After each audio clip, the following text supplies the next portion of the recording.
Bonjour, bienvenue sur Riders Corner. Aujourd'hui, on va parler freinage. Alors, vous le savez, les motos actuelles sont plutôt performantes, elles sont même équipées de l'ABS, mais avec l'usure du temps, eh bien, le freinage devient un petit peu moins performant. J'ai à mes côtés aujourd'hui Guillaume Dietrich. Salut Guillaume, ça va? Bonjour Eric. Guillaume, on ne le présente plus, double champion de France Superbike, entre autres, vainqueur des 24 heures du Mans. Guillaume, on va profiter de ton expérience, bien sûr, tout au long de cette vidéo. La première chose que j'ai envie de te poser comme question, c'est de savoir comment on a les petits signaux d'alerte pour se sentir que le freinage qu'on avait à l'origine est en train un petit peu de perdre de son efficacité. Tout d'abord, il y a plusieurs symptômes. Le premier, c'est quand on prend les freins au niveau de la poignée de frein. Si on sent des vibrations dans la colonne de direction ou sur le poste de pilotage, déjà on peut se dire qu'il y a un problème. Le deuxième symptôme qu'il peut y avoir, c'est une poignée qui a moins de mordant, donc une poignée assez spongieuse. Donc ça c'est vraiment une sonnette d'alarme pour vous dire de faire réviser votre système de freinage.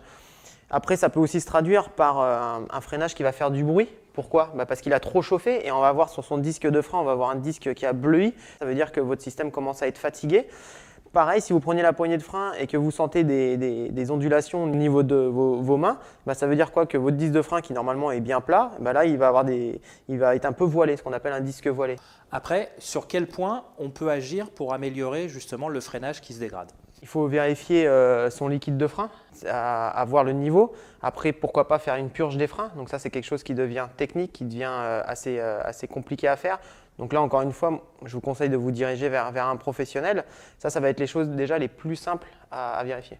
Tu parles de liquide de frein. On ne peut pas mettre n'importe quel liquide de frein dans n'importe quel système de freinage. Déjà, pour savoir quel liquide de frein il faut mettre dans son bocal, souvent, comme on peut le voir ici, c'est marqué sur le bouchon. Sur le bouchon du bocal, le constructeur a identifié ce qu'il fallait mettre. Après, c'est vrai que généralement, souvent, c'est du DOT 5.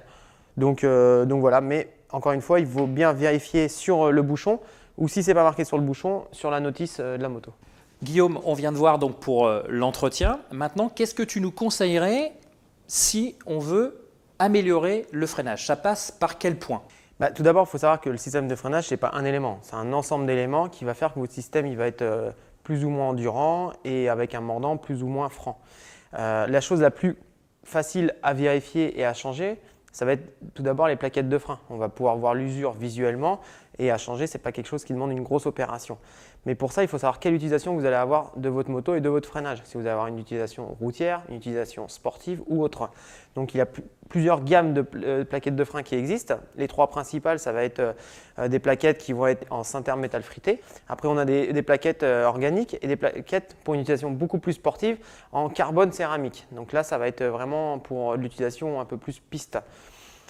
Ce que vous pouvez changer aussi et qui ne coûte pas encore très cher, ça va être les durites de freinage. Donc là, par exemple, on a des durites type aviation, d'accord? C'est des durites qui sont tressées.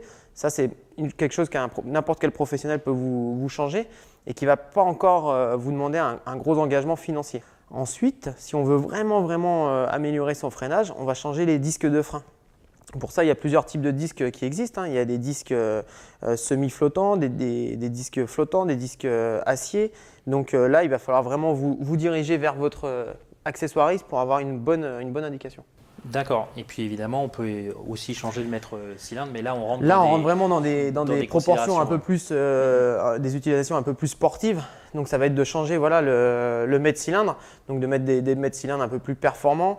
Mais pour une utilisation routière quotidienne, pour l'instant, je pense que ça, on n'en aura pas besoin. On va vraiment pour une utilisation piste ou sportive.